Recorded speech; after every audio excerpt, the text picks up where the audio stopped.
एक फिगर और हमारे पास दिया है, सेंटर ऑफ ग्रेविटी फाइंड करने के लिए बोल रहा है। तो ये फिगर हमें देखने को मिल रहा है, कुछ ऐसा है कि एक रेक्टेंगल है।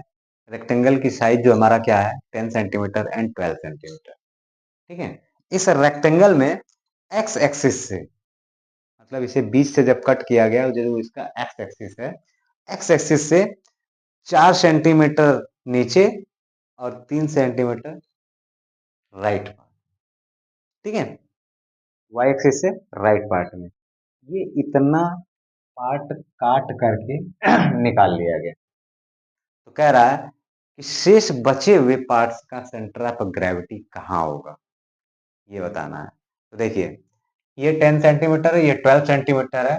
यहाँ से यहाँ तक का जो डिस्टेंस है वो हमारा कितना है, 1 सेंटीमीटर। और यहाँ से यहाँ तक की जो डिस्टेंस है वो हमारा कितना है, 3 सेंटीमीटर। फिर इसके बाद यहाँ से यहाँ तक का जो डिस्टेंस है वो कितना है, 1 सेंटीमीटर है।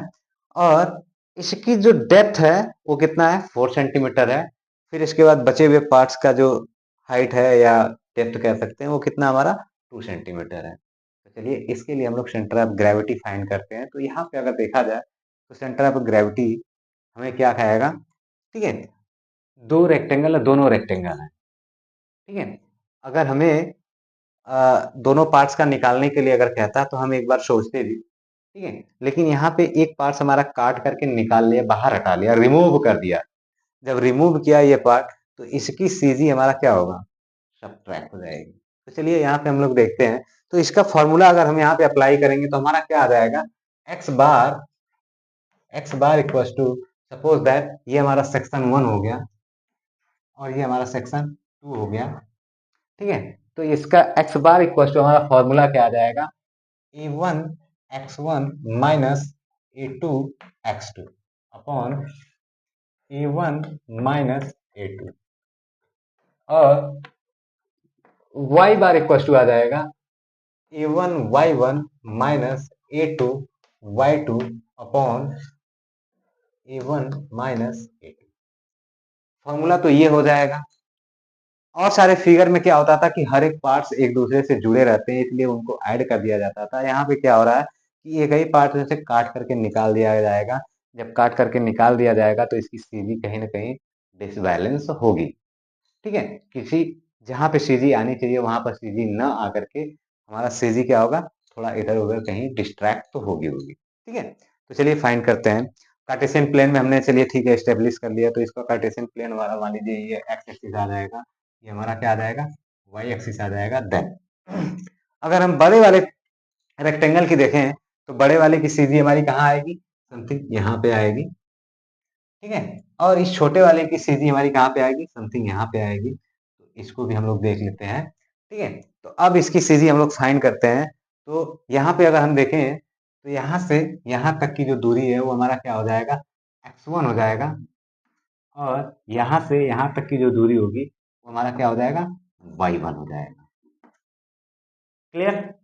ठीक है, अब इसकी फाइंड करा जाए। तो यहाँ से यहाँ तक की जो डिस्टेंस होगी वो हमारा कितना होगा, ये हमारा हो जाएगा x2। और x2 इक्वल टू क्या आ जाएगा, ठीक है, x2 इक्वल टू देख लिया जाए। ठीक है, तो यहाँ से यहाँ तक की दूरी हमारा कितना है, 10/2 इक्वल टू 5 है। ठीक है, 5 है। 5 के बाद क्या है, 1 है, 1। अब ये इसके बाद 3 है, 3 का हाफ कितना होगा, 1.5 होगा।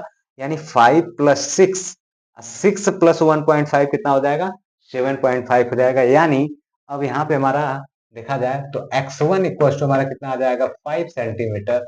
एंड y1 इक्वल टू हमारा क्या आ जाएगा, 6 centimetre. Then x2 equal to हमारा क्या आ जाएगा, x2 इक्वल टू हमारा आ जाएगा, जैसा कि मैंने बताया कि यहाँ से यहाँ तक हमारा कितना है, 5 सेंटीमीटर है। 5 प्लस 1 कितना हो जाएगा, 6 हो जाएगा। और ये हमारा 3 सेंटीमीटर यहाँ से यहाँ तक है, तो इसका मिडिल पॉइंट पे ही तो ये वर्क करेगा। तो ये हमारा कितना हो जाएगा, 1.5 हो जाएगा। तो ये हमारा x2 इक्वल टू कितना आ जाएगा, 7.5 आ जाएगा। फिर इसके बाद y2 इक्वल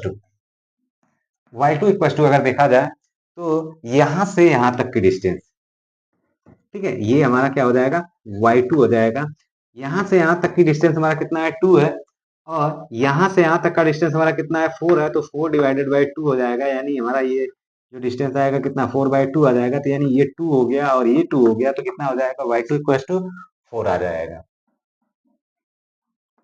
ठीक है। अब इसके बाद सारी वैल्यू हमें पता है, सारी वैल्यू नहीं पता, अभी एरिया हमने नहीं फाइंड किया, तो एरिया A1 इक्वल टू हमारा एरिया कितना आ जाएगा 10 × 12, 10 × 12 equal to 120 centimetre square, and A2 equal to हमारा कितना आ जाएगा 3 × 4, 3 × 4 इक्वल टू 12 सेंटीमीटर। क्लियर। अब इसके बाद हम लोग चलते हैं इस फार्मूले में पुटअप करते हैं।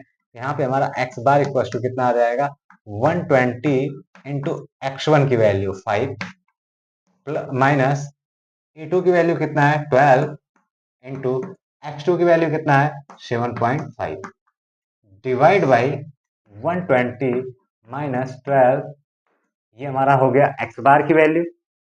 फिर इसके बाद हम y बार की वैल्यू फाइंड करते हैं, तो y बार इक्वल टू हमारा हो जाएगा 120 इंटू y1 की वैल्यू 6 हो जाएगा, माइनस माइनस A2 की वैल्यू हमारा कितना है 12 इंटू y2 की वैल्यू कितना है 4 divide by 120 into 120 minus 12।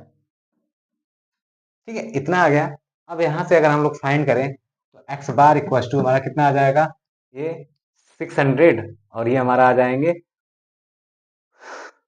600 minus 78, 600 minus 78 divide by, इसको अगर हम सब्ट्रैक्ट करें तो 108 आ जाएगा। फिर इसके बाद इसको अगर हम करें तो ये हमारा आ जाएगा y bar equal to 720 minus 48 divide by 108। अब यहाँ से हम अगर x बार और y बार की वैल्यू फाइंड करें तो x बार और y बार, तो x बार इक्वल टू हमारा क्या वैल्यू आ जाएगा,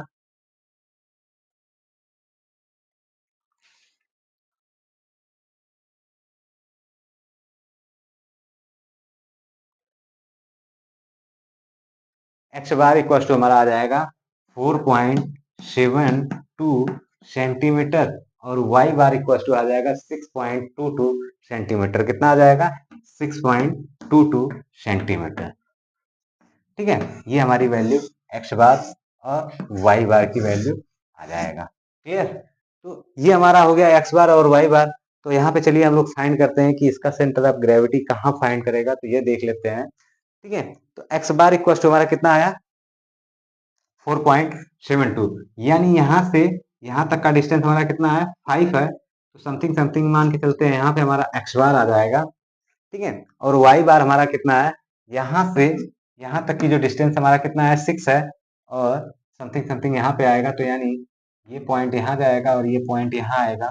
ठीक है, तो यहाँ पे इस हमारी जो होगी मेन सीजी यहाँ आ जाएगी। ठीक है, अगर ये पोर्शन काट के ना निकालते हैं तो हमारा सीजी कहाँ आती, यहाँ पे आती। अब काट करके निकाल लिया तो हमारी सीजी कहाँ आ गई, यहाँ पे आ गई, यानी कुछ ना कुछ डिस्ट्रैक्ट तो हो ही गई। ठीक है, यानी अब इस पॉइंट पे अगर इस पार्ट्स को पकड़ा जाएगा तो वहां पे whole weight of a body are balanced. Okay,